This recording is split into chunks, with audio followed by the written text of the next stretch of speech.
lot of factors are responsible. We must be sincere to ourselves. Yesterday during the press conference, I was actually asking one of our colleagues if our own coach. Yes, that is the Super Eagles of Nigeria during the AFCON 2020 qualifiers against Guinea-Bissau, the Moshood Abiola National Stadium right here in the city of Abuja, and it was a very sad one for us on that particular day. We lost by a goal to nil, and you saw that goal right there against Guinea-Bissau. But we had to go. We went back in the reverse fixture. We got our own pound of flesh of revenge in their home ground, where we also beat them by a goal to nil. And we know that the AFCON draws happened last night, and it was a fantastic one, if you ask me, for the Super Eagles and every other country that qualified, the 24 countries that qualify for the AFCON 2023 that will play next year in Cote d'Ivoire. On that note, I welcome you to the show properly. I am Emmanuel Fashemi on 360 Sports on Trust TV, and I also have Wale Peters with me this lovely morning to talk about all the sporting stories we have for you. And like I mentioned from the onset, the draws for the AFCON 2023 was conducted last night in Cote d'Ivoire, and it was a fantastic draw for the Super Eagles of Nigeria. This is what we envisage on this show, that the Super Eagles is likely to meet the host nation, the first top 5 teams in Africa, and eventually it happened. We were paired in the same group with Cote d'Ivoire, Guinea-Bissau, Equatorial Guinea in that order in Group A of the AFCON 2023 that will be played next year in Cote d'Ivoire. And we know playing Cote d'Ivoire as a host, but the draws for AFCON 2023, Nigeria in Group A against Cote d'Ivoire, the host. Okay, good morning, Emmanuel, and thanks for having me. I don't think it's a problem that we are in the same group with Cote d'Ivoire. We have the advantage to qualify to even top the group. Okay. That should be our priority for now. Our priority shouldn't be that he wants to go and beat the host nation, and after doing that, we'll get carried away with it. We have to get our strategy right from now, that qualifying, topping our group should be a priority, so that we can afford to play with whoever is going to top in Group B. In Group B, and maybe that's the group where you have the top 5: Tunisia, Morocco, Algeria, Senegal, Egypt. We have to do everything possible to avoid playing either of them. At least let's get to semi-final before we can do that. We have what it takes right now. What do I mean by saying we have an advantage over all the groups? Let's look at the head-to-head between us and Cote d'Ivoire, Guinea-Bissau, and Equatorial Guinea. We've met with Cote d'Ivoire. We've played together 27 times. Nigeria won 9 times. They won 8 times, and we drew 10 times. 10 times. So that gives us the advantage over them. Then let's go to the Equatorial Guinea. We've met 3 times. We won the 3 times. We gave them a trick. Yes, of course. Now, let's go to Guinea-Bissau. We met also 3 times. We won twice. They won us only one. That was the one they won. The last in Abuja, and I don't know the reason why. When you want to show the clip, you show the one that they defeated us in Abuja. So they defeated us only once. We won them twice. Now, looking at the head-to-head between Nigeria, Super Eagles, and the 3 other teams that we are playing with, we have head-to-head advantage over them, both the Cote d'Ivoire, Guinea-Bissau, and Equatorial Guinea. Now let's take it to the FIFA ranking. Currently, Nigeria in Africa, we are the 6th best team in Africa. So it's only the likes of Morocco, Senegal, and Tunisia, Egypt. Algeria, and Egypt that are ahead of us. That are ahead of us. So that means the likes of Cote d'Ivoire, Guinea-Bissau, and Equatorial Guinea, they are ranked below. They are ranked below us. So looking at all these statistics, we have everything to go there and beat these 3 teams.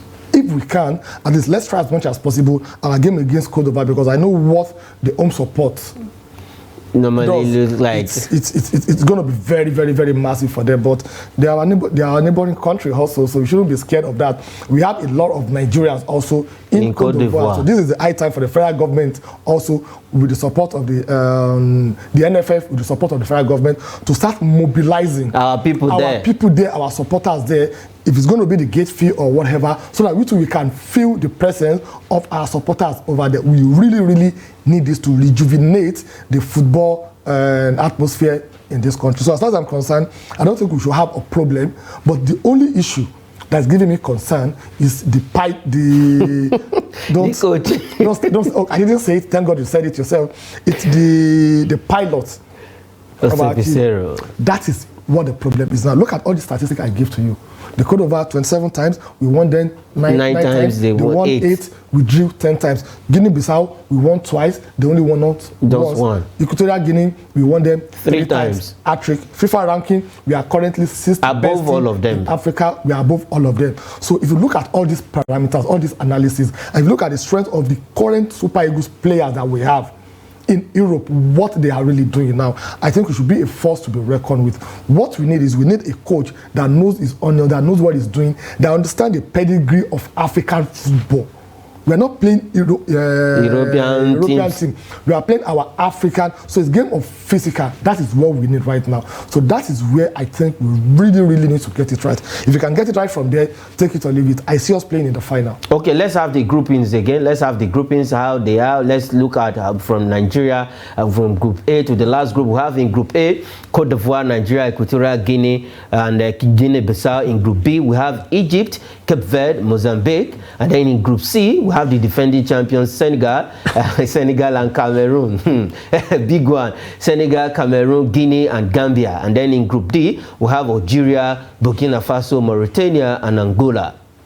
Then in Group E, we have Tunisia, Mali, South Africa, Namibia. And then in Group F, we have Morocco, DR Congo, former champions, 2012 champions, Zambia, and then Tanzania, who will be the host in 2027. Now, let's look at these groupings. Cote d'Ivoire in our group, Nigeria, Equatorial Guinea. Then in Group B, Egypt and Ghana. That is another strong group. 2 powerful teams when it comes to African football. And then if you look at Cape Verde, they are like the dark horse in that group. Yeah, and when it comes to game of football now, it's not about what you have on paper. It's not about what you have done before. It's what anything can happen on the field of play. Take it or leave it. Yes, everybody will go for the likes of Egypt and Ghana to make it out of the group. But anything can happen. You're going to see a lot of surprises this time around. The likes of Cape Verde, the likes of Mozambique, Gambia, Guinea, Tanzania, Zambia, even Mali, Namibia, Angola, Mauritania, and Burkina Faso, they are going to spring a lot of surprises. So it's not something that we should just get carried away with it. That it's going to be either Egypt or Ghana. Then us also, let's talk about our home, because that should be our own priority for now. Of course. Now we should try as much as possible to take it one after the other. Game by game. We shouldn't be thinking about, if you play Cote d'Ivoire, we win them. We play Guinea-Bissau, we win them. Or we're going to play either Egypt or Ghana, because either of them will be that first or second. And we are going to that group to play the round of 16. The person who is if we top the group, we'll play the person who comes second. So we shouldn't bother ourselves. We shouldn't allow that psychology to affect us right now. What we need to do is to try and make sure that we improve on our game. Game by game. If you don't do that, it's going to be a problem, because in a competition like this, you have to be improving on game basis. Our first match, we should try to go back, see what we are lacking, what we need to do, understand our opponents, and improve. But if your first game is better than your next game, and your next game is better that's a problem. So that means you are coming back home. Thank God, Cote d'Ivoire is not far from Nigeria. So before you know it, we'll be back home. So what we really need to do right now is to really understand our game. What pattern do we want to play? We shouldn't go with only one pattern. We shouldn't go with only one style. If you are playing in Cote d'Ivoire, for example, now, the style of play we use, the formation we use should be different from if you are playing Equatorial Guinea or you are playing Guinea-Bissau. If you qualify from our group also, if you happen to be playing with a North African team, the style of play and your pattern of play and your formation should be different if you are playing against Ghana, So all these things is what we really need to look into to be sure that the player that we are taking to the competition are players that they can multitask. Not that, oh, I can only play a libero or stopper, or I can only play be a winger or be a defensive midfielder. No, you should go with a player that can fit into 2 or 3 positions because we have that situation as we are currently going. That is what I think we need to do. We are talking about Super Eagles. We are talking about the former best team in Africa. We're talking about we were ranked 5th sometimes ago. Yes, in the world in 1994 after the World Cup 94. So we should have that confidence that we should be a force to be reckoned with. We shouldn't get distracted with some people call us super chicken. No, we show them that we're still the Super Eagles that we used to be. So that is what we really need to do to make sure that we put in the best of our best players to represent us at this tournament. Okay, to represent us at this tournament, let's look at the draws again on the screen. If you look at it, I think it was a smart move from the NFF because we will be playing Mozambique in a friendly, and Mozambique is in Group B. So that gives us an advantage. Whatever happens in Group B, at least we might have a feeling of what if Mozambique comes second in that group, well, it's going to be another meeting for us. That is if we top, and if we come second, probably we might meet any of Egypt or Ghana. Looking at this whole scenario, you have analyzed everything. What are the possibilities you think that Super Eagles really need to, what they will meet or they will try to at least avoid? Okay, I think we should keep our mind open if you want to be a champion, you should be ready to meet and play with anything. So what you need to do is to make sure that you have your strategy in place. And what do we need to do? If you look at the match that you showed against Guinea-Bissau, I didn't see any of the Super Eagles players that dribble 1 or 2 players. And create those... You can see what they are doing, kick and follow. So we still don't have that creative midfielder. We don't have a holding midfielder. A holding midfielder in the sense that someone that can hold ball for at least for 1 or 2 minutes. Move forward with the ball. We don't have that.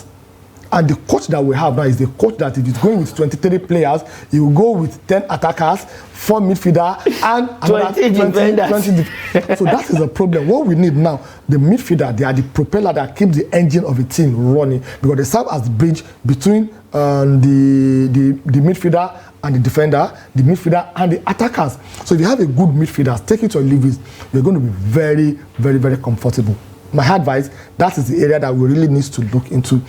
I don't know where we're going to manufacture it, but I'm sure someone somewhere there has what it takes to come, and we can introduce a player that is not known to anybody to come in here so far that we know that this player, he has done it, he has what it takes, he has the skills. What he's looking out for is the avenue to showcase his talent. You can't tell me that in all the leagues that we have in Nigeria and all the players that are playing in Europe, we don't have 1 or 2, 3 creative midfielders that can take us, that can take to the Nations Cup. The Nations Cup AFCON. No, we do. Okay. We are not looking very well. So that is what I think we need to do. Because we are talking about the wingers and the attackers. We have them in abundance. And even our goalkeeper also, I think, is an area that we really, really need to look into because our goalkeeper, sincerely, since Vincent Eyama left that post, not really take it or leave it, we never had a goalkeeper, straight shots, that even you, that you're not a goalkeeper, can just save. You just use Zoho, maybe he'll turn himself to Onana. I don't know. Okay, all right. For the AFCON, good one for the Super Eagles. We can take on any team in Africa, no matter the group we find ourselves and whoever we come up against. I think the Super Eagles are equal to the task. It's now left for Jose Pizarro to face the headache of selection of players that will be going to the AFCON. Okay, let's leave the AFCON draws are still on the Super Eagles quickly. We will talk about this one. It will be happening tonight, the Super Eagles friendly against Saudi Arabia. And Jose Pizarro say is a good one, a good test for the Super Eagles. Do you think playing against Saudi Arabia is a good test for the team? Sincerely, I don't want people to see me as an antagonist of Jose Pizarro and NFF, but I'm someone that I love my country. so much. I love this game of football with passion. Unfortunately, we have people at the end of our affairs and a coach that doesn't know what they are doing. Now what we are doing now is the preparation for the AFCON. For the AFCON, right? Yes. Now, if it is preparation for the AFCON, Saudi Arabia, are they in Africa? No. Their style and pattern of play, does it match with any African team? What is the position of Saudi Arabia currently in FIFA ranking? They are 57. Nigeria, we are 40. So why are we going below? So why don't you look for one or two African teams, maybe even a country that is not that doesn't qualify for the AFCON to play with? Why don't you look at those that qualify and play with? And here he's saying that this is a good test to. I don't really understand. Is it? He was formerly coach of that country, Saudi Arabia. It's not about taking us back to where he has coached before. No, that's not what we need now. We need to start getting used to the AFCON that is coming up in the next. Don't even say next year. If you are saying next year, it looks like if it is about 6 or 8 months. I think we still have 2 FIFA windows before the AFCON. If you have the FIFA international break before the AFCON, is that enough for us to get prepared? Now, if I ask you now, what is our formation? What's our style of play? We don't have any. We don't have a team. So if you're having 3 international break, the one we are having this week, we're having another one in November, another one in December, before the AFCON. So we should have structured that, okay, we're going to play a Central African team, we're going to play a West African team, and a North African team to get us prepared for the AFCON. Then after those 3 matches, you can now come up with your list and all the players that you're going to use for this competition are the potential players that will be representing us at the AFCON. So that is what they call preparation. Going to Saudi Arabia, are you going there to look for oil money? That's what we are looking at this time around. We are looking at a team that will get us prepared for the Nations Cup. Even if you play Benin Republic, it's even better. It's even better. It's even better. So to be honest with you, I totally disagree with him. Okay, totally disagree with Jose Pizarro. He said it's a good test for the Super Eagles that the game against Saudi Arabia, they are also called Falcons of Saudi Arabia, that will be coming up tonight right there in Portugal, and Portuguese referees will be at the center of it all in that country. Okay, let's quickly leave the international friendly between the Super Eagles and Saudi Arabia, the Falcons of Saudi Arabia, and talk about APFL. There was a rescheduled match day 1 rescheduled fixtures between Remo Stars and Rivers United, and it was match day 1 fixture but rescheduled to be played on Thursday, and eventually Rivers United got all 3 points at stake against Remo Stars. It was a fantastic one for Rivers United. Rivers United back to winning ways after their match day 2. They couldn't do it, but now they got all the 3 points against another enterprising team in the MPFL. 2-0 it ended. Okay, a good one for Rivers United, who lost their first match against Nigeria Tornadoes. And let me say also, a bad one for Remo Stars, who won their first game against Enugu Rangers, and they lost to Rivers United. And also a bad one for Remo Stars, because this is going to be the 6th consecutive time that Rivers United will be beating them from their last 7. They have their handle. No, they have it. Rivers United is the husband. Remo Stars is the wife. So they have the key to it. And a very good one for their striker also. Okay. That's Andy Ope, who left Remo Stars to Rivers United, and he scored the second goal yesterday. So I think it's a very good one. The league just started, and you can see where Lagos Sporting Lagos, they are currently now. They are the one topping the league table with the 2 matches that they've played. They won, they drew one. That's 4 points. 4 points. So the league just started to get interesting as time goes on. Okay, the league will get interesting as time goes on. Sporting Lagos, newcomers at the top of the table with alongside the Lobby Stars. They both stand on 4 points, and with that defeat against Remo Stars, Rivers United moved to the 6th position on the MPFL table after match day 1 and 2. Okay, let's leave that. There were also qualifiers for Euro games went up last night, and for the Spanish team, they got their pound of flesh revenge against Scotland. These were the results from games played last night.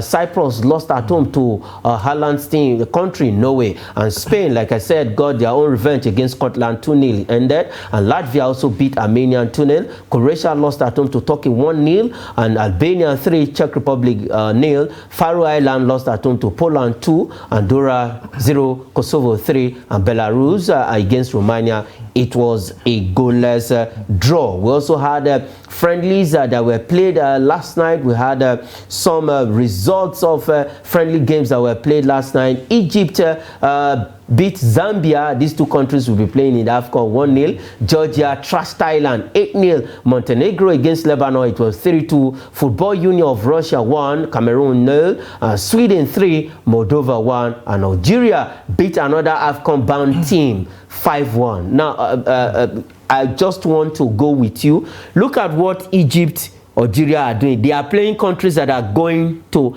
AFCON, not a European country, only Nigeria and Cameroon. I think the two of them are in the same box. Yeah, because once you get to Calabar, you're already in Cameroon. Now look at teams that are going to AFCON, are playing African teams. We are playing Saudi Arabia. I said it earlier that if you know what, if the coach and the NFF, they really know what they are doing, that is not the match that we really need now. We are talking about a team that is serious now, Egypt and Zambia.